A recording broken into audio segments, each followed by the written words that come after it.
Okay. How are we, mate? Are we good? Yes, I'm good, mate. How are you? And cheers for letting me on. Cheers for inviting me. No worries, mate. Absolutely. Big pleasure. Big pleasure. So first things first, mate. Do we have a brew? What is the choice of brew?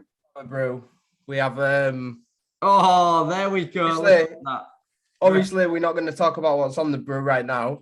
It's not looking good, so maybe we'll leave that out for Yeah, now. maybe we'll leave Leeds for now since we don't want to both depress your audience and depress each other. But a nice Yorkshire tea, free sweeteners Oh, to get the day going. absolutely, mate. Absolutely. I think that's a great choice with the Yorkshire tea. I'll stick with the coffee for the morning. To be honest, do you know what? I went, should I get a coffee? And I thought, yeah, but I want a brew because it's brew with. So I thought, you've let me down, and I've come to the party and you've let me down, Josh. Well, actually, I had this thing when I set this up because I thought I used to always think that a brew was a tea, but then Yeah, I did sort of then think, well, it's brewing. This coffee does brew. Do you know what I yeah. mean? To be fair, you're probably right. I'm just being problematic. I've come to be a problematic man, but How's your week been, mate? yeah, good, mate. Good. Really busy. Really busy.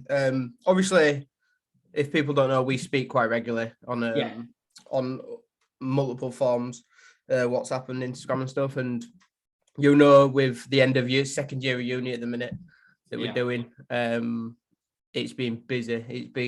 It's like an accumulation of assignments, exams, stuff like that. So I went over and met one of the other lads who was on my course, which is sport and exercise science, just to let anyone know. I met him at his house and we were there from 10 a.m. We started and we finished at 10 to midnight. Oh, that is a shift. That is a shift. Yeah. Oh, but yeah, so for those who don't know, I am one of Brendan's clients. So Brendan, you are also an online coach as well as a student and other stuff going on as well. Yeah, multiple other things, multifaceted. I like to say, but yeah. So how does one manage it all, mate? Difficult. It's quite difficult. It's I think you have to get your head around time management.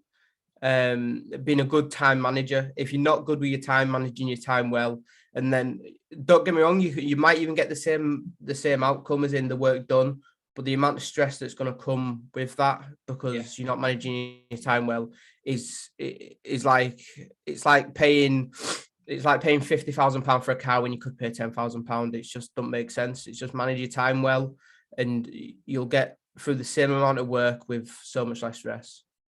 So I'd say time management really is the main thing.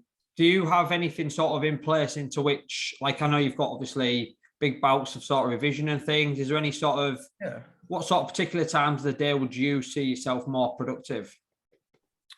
Oh, I've read a book about this, about how basically, I think it's, there's a book on why we sleep, I believe, and it's, I can't remember who it's by. I can't remember who it's by right now. But basically talk about when you're naturally productive at a certain time. And I don't like it, but I definitely believe I'm so much more productive on a night. I can vouch for that, mate. I can vouch you are, because from what I can see, sometimes there is some heavy bouts of work going on till the early hours. Unbelievable, mate, because social media wants you to believe that you have to be to be this morning early bird catches the worm, and if you're up at night, you're a bit lazy. But I'm just so much more productive. I feel like nobody's going to contact me. No break. There's going to be no introductions in my workflow, and just I can get everything done. So I'm definitely a night person over a morning person. Yeah, I think it just does vary, doesn't it? From like, I think from myself before, I always thought I was obviously a very early morning person. That's when I felt most productive. But then as I've sort of changing my routine now, I feel like it has gone the other way, and I get that like afternoon dip. But then I seem to come to life a little bit more now. I mean, before I was in bed at I remember. If you remember. I remember. So like now, I guess you're right. It's just about finding what works for you, and obviously if you can limit them interruptions. And I think you'd mentioned to me before that you did this sort of, was it like you set like a timer for like an hour, and then you would have a 15-minute break, and then you would go again? Was that something for studying? Yeah. So yeah, this is something we learned in uni, and I'm sure everybody in education learns it. It's called the Pomodoro Method.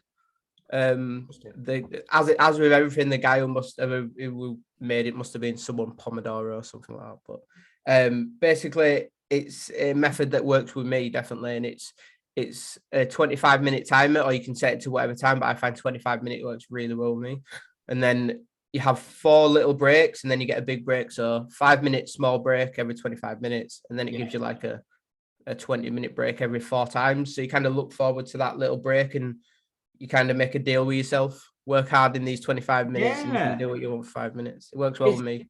It's almost like actually did who was I think it might have been Oliver, my business coach. I was speaking to recently about this, where he said about you almost putting a consequence on it or a reward. Yeah, like yeah, definitely. If I don't do, I mean, it's almost like building a habit, but like I suppose if I don't do this amount of work, I don't get a break essentially, or X amount. And when you start putting things like that on things, I suppose obviously it does give you that incentive to crack on. And I think just sidelining onto coaching, when as an online coach, you've got nobody to tell you that you need to do this work. If you don't want to do this work and then it don't get done, and that's the good thing about you having a business coach. You kind of got to check in with him every week or every bi-weekly or whatever it is. Like as I would with yourself. Yeah. And if the work's not done, then you've got somebody to actually like on your back, like, why ain't you got this work done? And it's good to have that, I think.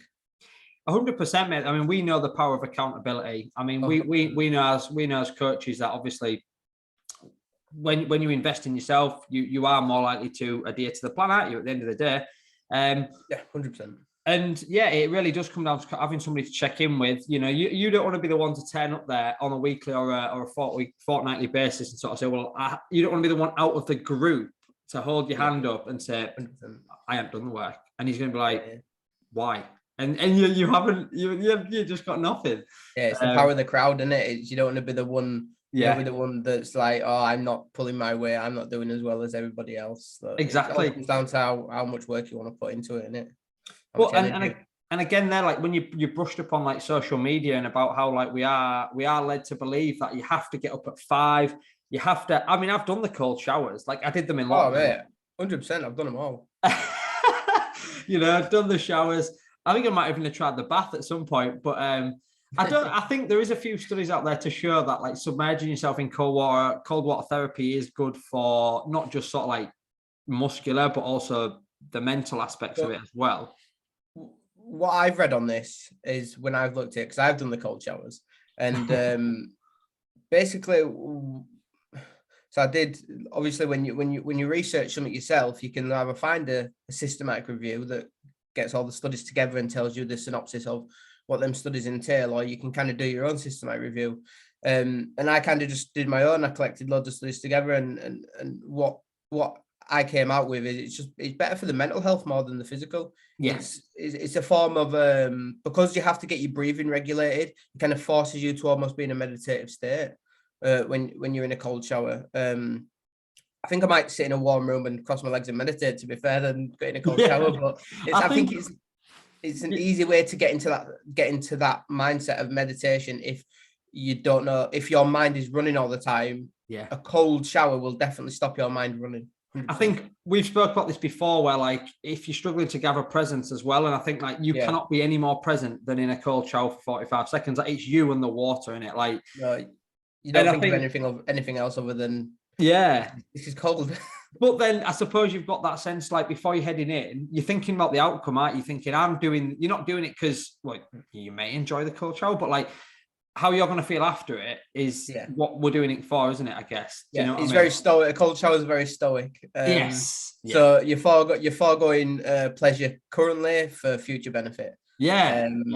So it's very stoic, and that's another thing on Instagram now. You can be forgiven for thinking that you have to be this stoic individual that has to forego everything that's currently pleasurable for the future benefit, like your savings. You should go to the gym now because it's going to help you when you're 80-year-old with your brittle bones and whatever. And that leads to overwhelm, mate. Really, like I think you know when we think about all these things that we're exposed to, we think we should be doing this, and it's like you literally, your head is like this and it's just melting because there's so much pressure on us, I guess. Yeah. And it's with everything we see, we know it's a synthesis of both evils. It's massively to this side, it's massively to this side, and somewhere what the best outcome is in the middle. So maybe not cold showers, but maybe a little bit of meditation, or maybe not jumping in a cold shower, but maybe turning your shower down to cold for the last 10 seconds. And then, so it doesn't, and it's like dieting. It's like, okay, like I'm going to start dieting. I'm going to go down to 1,500 calories, cut my carbs out, and I'm going to just be miserable for 10 weeks. No, you don't have to. You don't have to do that. I know, I have this all the time. You get this, don't you? Like, I want to be here. There's such a rush, or you've got to do everything by an extreme. And like, I was an all or nothing years ago. And I think you do learn to become that. Like, you just take a pinch of everything. Yeah. And just use it, just use little bits of it, because nobody wants to be nobody wants to be having no carbs, Exactly. And I can you'll attest for our training and our nutrition, we try never to go balls out extreme with anything really, unless it's needed, unless we're at the end of a mesocycle, or you're dieting for a certain thing. Time restraints are the main thing. If you've got time restraints, maybe you need to go more excess than if you haven't got time restraints. Exactly, mate. I would completely agree. Yeah. So if we sort of roll back the clock, sort of, so like pre-online coaching, pre-university, military. Yes, unfortunately. No, I'm joking. No, brilliant time. Was it the Navy? Yes, it was. Yeah, it was the Navy, mate. Yeah. And wicked. How long did you? I joined in 2014 and I did till 2020 November. I actually left the military the month before coronavirus kicked in and locked us all down. Interesting. So I came out the military, and a month later I was locked in my house. And no. So it wasn't the best decision, to be fair, at that time. If I knew about coronavirus, I would have stayed in another year or two. I'm not gonna lie. Some really good times, mate. Enjoyed it thoroughly, and you'll see a lot of people that when you're in the military, if you're not moaning, there's something wrong. Everybody moans. It's interesting. Was that something you'd always wanted to do then, from being younger? Or so a funny story. Like when I was about 50, now, as you know, in the UK, if you know UK culture, people drink from 14, 15 years old. Absolutely. In the park. Yeah, bottle of white lightning in park, and so just started drinking now and again with my mates, and like I got to 19 years old and I was still doing it, but obviously not in parks. It was in like more bars, clubs and stuff like that. And I was overweight, I was unhealthy, I was doing things I shouldn't do. And one day my brother, who was training for the Royal Marines, he said, right, you're going to come on a run with me. So I went on a run with him and he nearly killed me. I kid you not, I was so unhealthy. But the thing is, with being such a competitive person that I am, me and my brother are very competitive.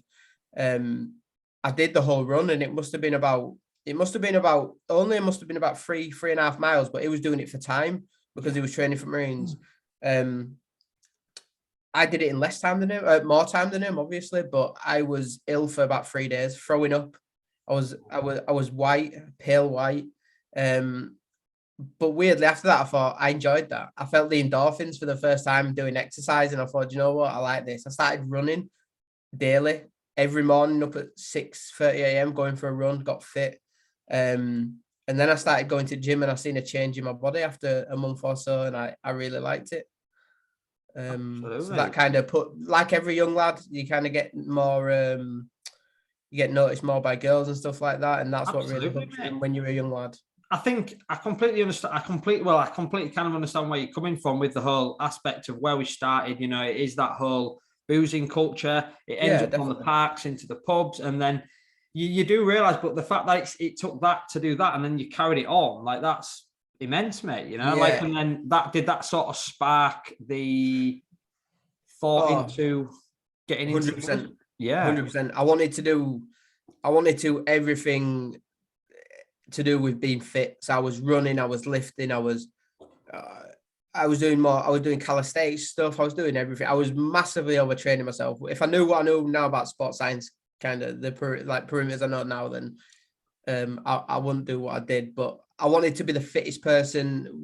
So I applied for the military after I got fit. Yeah. Because I was like, oh, I like this. I can get paid to be fit. Interesting. Yeah. And then I was like, so I want to be the fittest in my kind of recruits, with my recruits. So I went absolutely ham on the run and everything like that. And then when I got there, I think there was 60 of us. I was like, so my mentality, I was kind of like, I've got to be the fittest one out of everybody. Right. Yeah. And so I were balls out. And then at the end of recruitment in phase 1, you get one person gets something called the Taylor Trophy, which is the fittest participant. And I got it. No way. So it all worked out. So there was me and about 4 or 5 other lads that were mega into the fitness and fit. So it was like a competition throughout the whole basic training. Phys every day. So we had to kind of really compete. And I think them lads helped, like, mentally push you on to do better and better. That's such a contrast, isn't it? A change of events as well in such like a short space of time, how you can go from like one extreme to then being literally so competitive and thriving off of fitness. And then you sort of said there, like, obviously people pushing you on. What sort of traits do you feel you've carried over from the military into sort of civilization, I guess? Like, is there anything in particular? Probably, it'll sound corny, but like the commitment to a cause. So my cause right now is to build a business and help people with a certain problem, which we all have. You have to have your niche of helping people with a certain problem, don't you? If you're too broad, then you're not going to kind of speak to the people you're trying to speak to. You have your demographic, I have mine. But lads who are in a position where I was when I didn't have a clue where to even start with trying to change my life around, from being somebody who was overweight, doing things I shouldn't do, drinking too much, and just kind of not enjoying life, to the point where I am now, where I like to think of myself as somebody who's fit and just enjoys life because of just being physically fit, other than other things, obviously.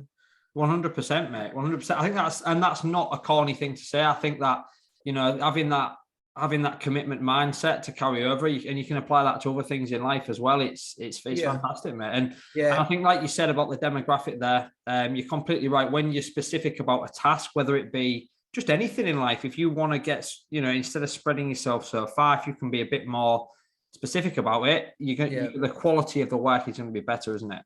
Yeah, it's there is other things, don't get me wrong. There's like a work ethic and stuff like that, just where you got to get down and work. That's also a good carryover from the military. Just being forced to work, mainly like basic training and stuff like that, but being forced to work when you don't feel like it is a good trait as well, I believe. I suppose, because if you're getting dragged up early doors, like, and you haven't got a choice, have you? So it's that thing again. You've just got to crack on with it and do it. Just got to get the work done. And was a lot of it done in this country then, or did you ever? I did go abroad a few times. Don't get me wrong, most of them were jollies. Like, we'd go away, but work would become probably a little bit easier when we'd go away. But I went to Middle East and places like that, America. Stopped at a number of places. Where obviously when you're on a ship, you do stop wherever the ship needs to stop, and you can get off if it's habitable. Some places were not, but if it's, I can imagine, if it's a place where he's got a city close by, you can get a taxi and then come back to the ship. It's not a bad way of living, mate. It's not bad, especially for a young single lad.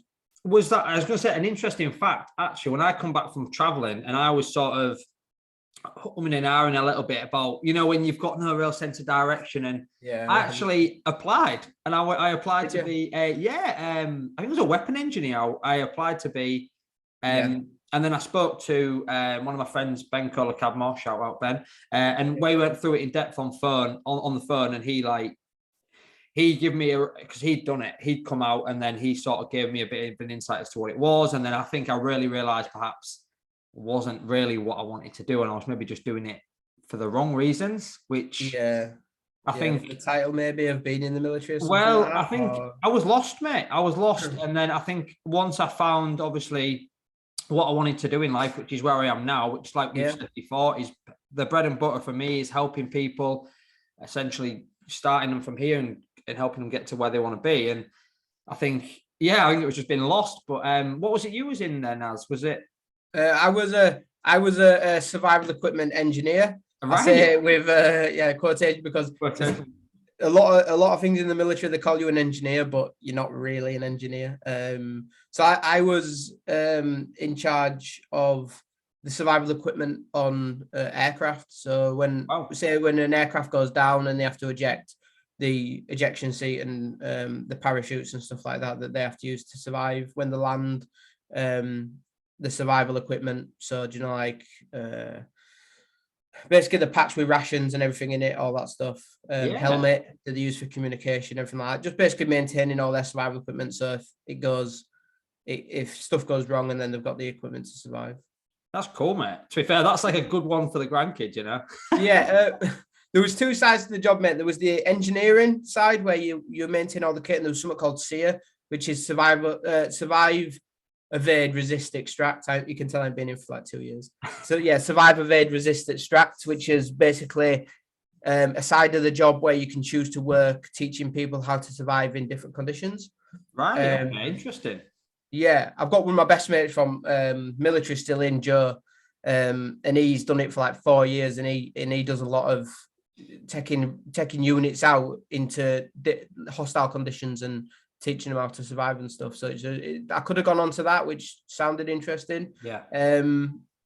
But I got my PT qualification, got itchy feet about being a PT, being an online coach, and I just ran with this. The thing is, Brendan, like what you've just said there about that, like helping people in an uncomfortable situation, that's tying into what you're doing now, isn't it? Essentially, exactly. Yeah. Like you said there about going into these sort of hostile conditions. I'm not saying a coach is putting someone in a hostile condition, but you're helping them. They might be in an uncomfortable position at the start, and then you're sort of taking them through a journey to get, to hopefully be better than where they were, which I think is pretty similar. Yeah.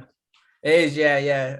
Just a disclaimer: I don't take anyone to woods and put them through circuits in wood. We can say that. But I get that 100%, mate. Yeah, you do feel like when you do first start, it's such a shock to the system that you do you're in a place that you've never been before. Yeah. Obviously, we say we don't want to go to extremes, but you're in a world of pain anyway when you first start into the fitness journey. That can be being hungry for the first time in your life, really hungry, when you're dieting, or it can be DOMs, really bad DOMs. Mate, even doing a certain amount of steps. Like, I know that sounds like, but if you've gone from someone who genuinely just walks to the kettle and back, has got a desk job, and then somebody goes, right, we're looking at maybe trying to get 8,000 steps in, you soon come to realize that it's further than you think. Yeah, definitely, mate. And one thing as well, just harking back to the military for a second, one thing that I noticed when I left is I used to kind of take the mick at my missus because her situation was different. In the military, I was paid to go to the gym, and it was really easy. To get my steps in was really easy because I'd walk to work on this base. And then when I left, I thought, it's actually true how some people's circumstances, like having a certain job, makes it so much harder to be fit, to go to the gym and stuff like that. I used to be like, there's no excuse, get to gym, get your steps done. And I used to be that extreme that we talk about. I used to be, get it done no matter, through any means, get it done. Non-negotiable. We talk about non-negotiables, don't we? But then we have to take into consideration other aspects, obviously, as well. But and then when I left, and I had uni assignments to do, and I'm like, I have to make a choice. Do I go to the gym and spend 2 hours at gym, or do I do 2 hours of uni work when this is due in 2 days' time? And you've got to make them decisions. I remember this. Yeah, I remember you saying about this, where it got a little bit much, didn't it? And like you had, when you're trying to sustain training 5 days a week, you've got all this going on, and and that's prioritize. Yeah, that's probably where the unrealistic expectations from like Instagram and that comes along, and kind of go to the gym no matter what and stuff like that. But at the end of the day, we've all got lives on top of. We have, mate. 100%. And then from the military, Brendan, then you got your PT, and then you went into doing a bit of gym floor PT and things like that. Yeah. In Leeds, wasn't it? Yeah. I worked in the same gym you do at the gym group, I believe it was. I did that for a few months. and then this is what I'm talking about. I left, did my PT course, left. I was in the gym. I was in the gym for a matter of weeks, maybe 5 weeks, and then the gym got shut for coronavirus, and we all got locked down. Yeah. But while I was doing it, I did enjoy it, mate. I did quite enjoy it. But at that point, I decided we're locked down. I might as well go on to online coaching, and I kind of I enjoyed it as well. So I thought, let's stick with this for a bit. And then, obviously, after that, I applied for university and got in. So I was like, maybe I shouldn't go back to the gym until maybe I finished university. And was sort of starting uni, was that something that just came about and you thought, oh, do you know what, I won't mind delving a little bit further into that aspect? Or do you know what, that was never in the thinking going to uni when I left the military. Never in the thinking. I've always been in the mindset I wasn't an academic in terms of being able to do 3 years of academic work, how schools are taught with a certain way of learning. Never good at that when I was in school, but obviously I've matured a lot since then.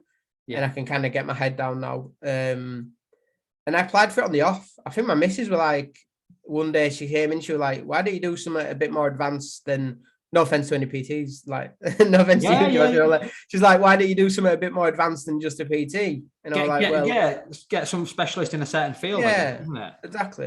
And I was like, well, I never thought of it, to be honest. And you hear everything with the debt and stuff like that and all that. I was just like, I don't know, I'm not sure. And then I applied just on the off chance, and they accepted me. So, and I thought, why not check this opportunity, because I might never get the opportunity to go to uni again. They might not accept me next time. You never know. Yeah, that's it. And I mean, it's clearly paid off for you, man. Like you're in the thick of it now. And oh yeah, second year. Trust me. Did you go to university, Josh, after school? No, so for me, I was a little bit similar. Where like I was a class clown, if honest. Like I thrived off making people laugh. Like I wanted to be a comedian, actually, and like people who know me at school will know this. Like I was always getting sent out. But I wasn't a bad lad. I was just making people laugh, and that's what got me going. And then again, I went off to college. I did things like I did some mechanics. I've done all sorts of things, and then I just never really settled. And then, went abroad, did the traveling scene, which was amazing. And then you have to experience things to then figure out what you want to do. And I think for me, like you mentioned, how almost health and fitness, changed your life. I would 100% agree. Like I was the same, just in respect, I was going out a lot, and I was, a little bit overweight. And I think I was just, thought I was comfortable in where I was, and I thought but then I used to get this thing, there must be something more. And you would compare. I would think, oh well, I wouldn't mind looking, maybe feeling like that a little bit. And then once you do start to abound on a journey somewhere, you start to realize, you think, wow, you just get the hunger, and you keep going and going and going. Yeah. And I know a lot of people say it these days, but it's kind of like the why you're doing something has to be big enough. Do you know what I mean? Why are you doing this? Yeah. Why are you getting fit? Why you starting to go to the gym? And I know it's cliched these days, but it is true. Like if you want it, if your why is enough, and then you're definitely you're gonna do it, and you're gonna carry it on 100%. I always feel like when we pick things as well, there's like, if we drew it and then put a circle around it, and then you've got things coming off it, haven't you? Like you got to ask yourself the why, and like there's going to be multiple things, but then they just keep coming and coming off each other, and we just end up with an array of things. But the answer to your question, mate, I was the uni thing. Do you know what? Like maybe would like to delve into it, but again, who knows? Let's just see what happens. If you're over 19-year-old, don't do sports science, because everyone's 19, everyone's 18, 19, 20-year-old. And I'm sat here at 30-year-old, and they're like, all right, granddad. Every day I get the grad. I've got two obviously like proper mates at uni. Yeah. And they're always taking piss. they're always joking, but no, it's a good experience. Like I was joking. There's no matter what age you are, like I'd go for it if it's something you want to do. Absolutely. Like with anything in life, if you really want to do it, go for it. Yeah, absolutely. And I think like what was I going to say? I've just lost my train of thought there. But you're saying like, imagine if it was like you was going away from uni and it was like the freshest thing. Do you know what I mean? And like you had to stay away and do all that. Yeah, I know. that'd just not be, because it does happen that like some people actually pick a specific uni because of the location. Like a lot of people will go Leeds, go Newcastle, just because the city's thriving, Yeah, definitely. A lot of younger lads obviously do come to Leeds because it's like party. Yeah, they like the nightlife and that. And the thing with being older is you've got that perspective of you've done all that, so you're not there for that. Yeah. And what's interesting, we did it probably younger than we should have done it, Yeah, exactly. And then, mate, something's good, some bad. Like I got it out of my system pretty early. So then when I was 20, I was like, I've done all that since I was 14, 15. So absolutely. Recently, mate, you had a little trip away, did you, to the lakes, did you? You just been away? Yes, mate. For my for my 31st birthday. I know I don't look it, but for my 31st birthday, went to the lakes. So my girlfriend booked us a place and she didn't actually look at the reviews, or she booked it really quickly. And she made the mistake of not looking at the reviews, and she booked it in Blackpool. So, and on the way there, she was like, I'm not telling you where it is. So I kept asking her, I'm like, where is it? And then she goes, Blackpool. I'm like, okay.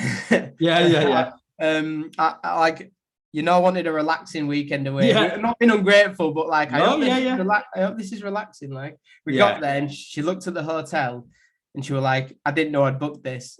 And it was like a party. There were kids, there were men with the shirts off drinking beer in garden.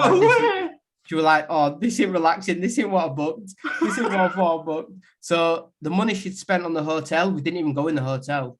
We didn't step foot in it. She'd paid a good amount of money for this hotel as well. She booked us in Lake District. So we drove from Leeds to Blackpool and then Blackpool straight to Lake District. Wow. And she paid a lot of money to get us, and to be fair to her, she paid a lot of money to get us a nice place in Lake District. And we went sailing, went on a motorboat as well, up and down lakes and everything like that. Really nice day. Really good, mate. Yeah. Oh, class. It sounds really good, mate. I think you need them breaks, especially when you've been redlining it for so long, Oh, 100%, mate. You can only do it for so long. But Blackpool would have been, if you'd have rode that night out, that would not have been relaxing, mate. Would not. No, I wouldn't be taking no boat up and down Blackpool by myself. No chance, mate. No chance. But, amazing, mate. Amazing. Have you got any sort of other plans coming up now, or is that you sort of head down now? So, in life, in terms of life, mate, like I finish uni in a week. I've got an exam on Tuesday, a biomechanics exam, and then that's me done for second year. Brilliant, mate. And then my mindset is to go hard on coaching and just get back into coaching a bit more, because I've kind of settled with where I am at coaching while university has been difficult. Which is something you have to do sometimes, obviously. 100%, mate. Like, we don't want to be spinning too many plates, do we? No. And you'll know more than anyone, Josh. Like, if you don't receive a message back in like 5 or 6 hours, I'm probably deep in an assignment. This is the thing, mate. Like, you learn to understand this, but because I know this and I understand that, and like this is how it is, mate. But I have no. There's no doubt in my mind that once this exam's done, your coaching will go through, mate, because I can vouch how good the service is, Yeah. Well, thank you. So in terms of where I think it's a good place for us to sort of round it off, mate. Yeah. In terms of if there is any sort of guys out there who are looking to sort of change a physique and things like that, where could sort of listeners, viewers, where could they sort of find you, mate? So the main place I'm active is Instagram, and it's Brendan Baldwin PT, just over on Instagram. Facebook I don't really use, Twitter I don't really use. I'd say it's mainly just Instagram, but I'm not advanced enough to have a podcast like Josh right now. But when I do, I'll put Josh will point you all over to it. Oh, mate, I'll put you in the show notes here, mate, where you are on Instagram and things. But this podcast genuinely is a hobby. I love to talk, and I think definitely. Why not put that to good use, and potentially, there may be some take homes for people out of these episodes. I mean, from this one's been a very insightful one, so I think there'll be some things today which people maybe could resonate with, maybe even help. And if they are interested in working with you, mate, or myself, then they know, where they can both find us. So, exactly. And I think your personality does suit it very well. Like, you're a very good talkative person. You know what I mean? You interact very well. So yeah, I think it's a good idea to do this, mate. I think it's a good place to go. Thank you, mate. I appreciate that. And thank you for taking the time out of your morning to come on, mate. Cheers, buddy, and cheers to everyone, and thanks for not asking me about Leeds, because we'll just hold off with that. We'll see how we get on this weekend. We'll do another podcast in 10 days if we stay up. If we don't if we go down, and then you won't see me again. We'll do a relegation. We won't do a relegation podcast. We might do a promotion podcast. No. All right, buddy. Thank you for coming on, mate. Cheers, buddy, and care, mate. cheers, mate. See you later. Bye. Bye.